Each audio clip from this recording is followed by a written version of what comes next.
نحمده ونصلي ونسلم على رسوله الكريم اما بعد فاعوذ بالله من الشیطان الرجیم بسم اللہ الرحمن الرحیم۔ عزیزان محترم، نماز کی دوسری شرط ستر عورت کے حوالے سے ہمارا درس جاری و ساری ہے، تو اس کے متعلق گویا یہ ہمارا تیسرا حصہ ہے اس درس کا۔ آج کا ہمارا درس مرد و عورت میں اعضائے عورت کتنے ہیں، یعنی جن کا چھپانا فرض ہے۔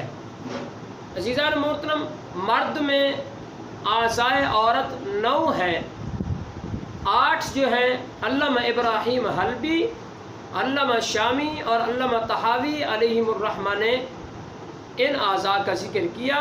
فرماتے ہیں نمبر 1 ذکر مع اپنے اجزاء کے، انثیین دونوں مل کر ایک عضو، اسی طرح دبر یعنی پخانہ کا مقام، 4 اور 5 ایک سرین، ہر ایک سرین، ان کو 2 شمار کیا، اور نمبر 6 اور 7 ہر ران جدا عورت ہے، یعنی ایک ران الگ دوسری الگ، اور اسی طرح نمبر 8 ناف کے نیچے سے، ناف کے نیچے جو جگہ ہے اس کا چھپانا بھی فرض ہے۔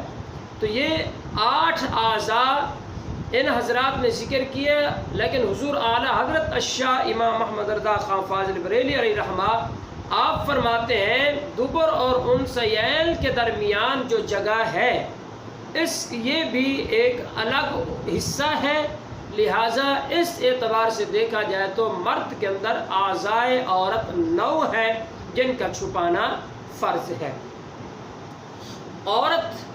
عورت کے اندر جو اعضائے عورت یعنی جو چھپانے کے اعضاء ہیں ان کی جو تعداد فقہا نے بیان فرمائی ہے، فرماتے ہیں کہ وہ 30 اعضاء ہیں۔ سر یعنی پیشانی کے اوپر سے شروع گردن تک، اور ایک کان سے دوسرے کان تک، یعنی عادتاً جتنی جگہ پر بال جمتے ہیں۔ نمبر 2 بال جو لٹکتے ہوں۔ نمبر 3 اور 4 دونوں کان۔ نمبر 5 گردن، اس میں گلا بھی داخل ہے۔ 6 اور 7 دونوں شانے۔ 8 اور 9 دونوں بازو کہ ان میں کوہنیاں بھی داخل ہیں۔ 10 اور 11 دونوں کلائیاں۔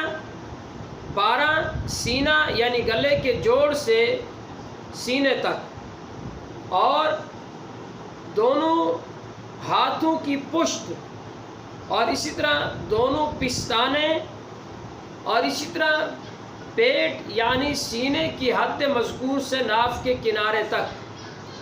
نمبر 18 پیٹھ یعنی پیچھے کی جانب سے سینے کے مقابل سے لے کر کمر تک۔ دونوں شانوں کے بیچ میں جگہ جو ہے اس کا چھپانا بھی فرض۔ نمبر 20 اور 21 دونوں سرین۔ 22 نمبر فرج۔ نمبر 23 دبر، اور نمبر 24 اور 25 دونوں رانے کہ ان میں گھٹنے بھی شامل ہیں۔ نمبر 26 ناف کے نیچے پیڑو یعنی ناف کے نیچے کی جو جگہ ہے وہ، اور اسی طرح نمبر 27 اور 28 دونوں پنڈلیاں ٹخنوں سمیت۔ نمبر 29 اور 30 دونوں تلوے۔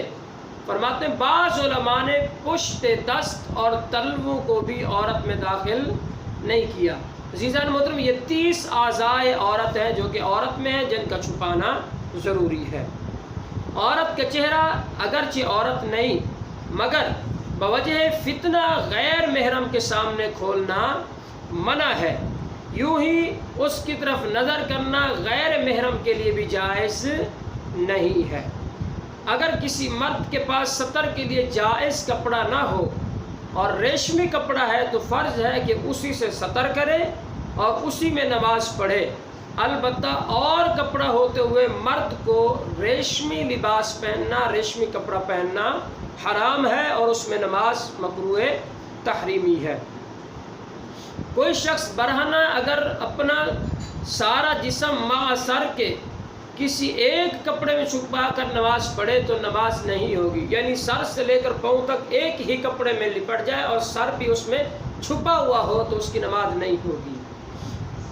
کسی کے پاس بالکل کپڑا نہیں تو بیٹھ کر نماز پڑھے، دن ہو یا رات، اکیلا ہو، میدان میں ہو یا کمرے میں ہو، تو اس کو چاہیے کہ وہ بیٹھ کر نماز پڑھے۔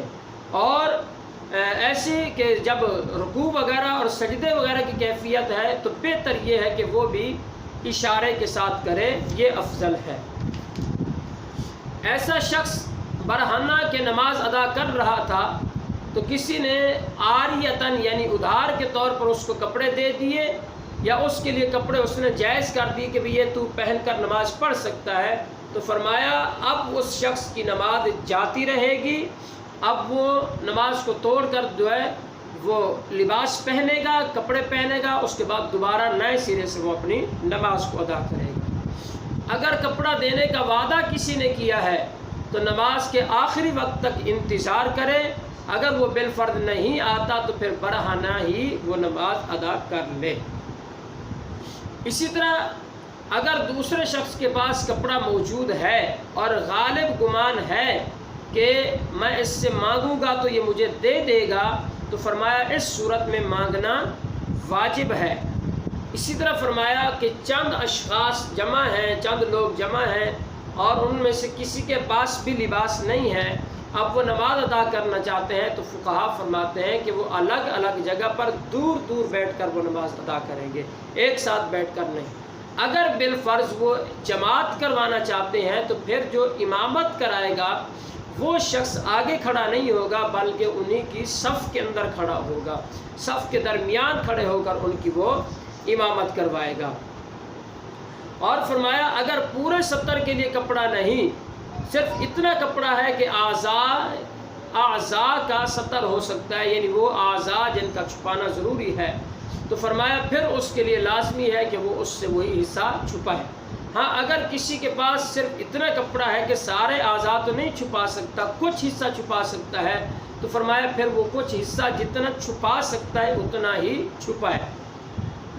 جس نے ایسی مجبوری میں برہنہ نماز ادا کر لی تو بعد نماز کپڑا ملنے پر نماز کے اعادے کی ضرورت نہیں ہے، اس کی نماز ہو جائے گی اگرچہ نماز کا وقت باقی ہے، اس لیے کہ اس نے مجبوری کے عالم میں جب نماز کو ادا کر لیا، برہنہ صورت میں اس کو امید نہیں تھی لیکن بعد میں اس کے پاس کپڑا وغیرہ کہیں سے آ گیا، تو اس صورت میں اس کو نماز کے اعادے کی ضرورت نہیں ہے۔ تو یہ چند ایک مسائل جو ہے آپ حضرات کے سامنے ذکر کیے جو کہ اہم اور ضروری ہیں ہمارے لیے، ان کو ہمیں یاد کرنا چاہیے تاکہ ہم اپنی نمازوں کو درست کر سکیں۔ اللہ تبارک و تعالیٰ کی بارگاہ سے دعا ہے کہ اللہ تبارک و تعالیٰ ہم سب کو صحیح مسائل سیکھ کر ان پر عمل پیرا ہونے کی توفیق عطا فرمائے۔ آمین۔ وآخر دعوانا الحمد للہ رب العالمین۔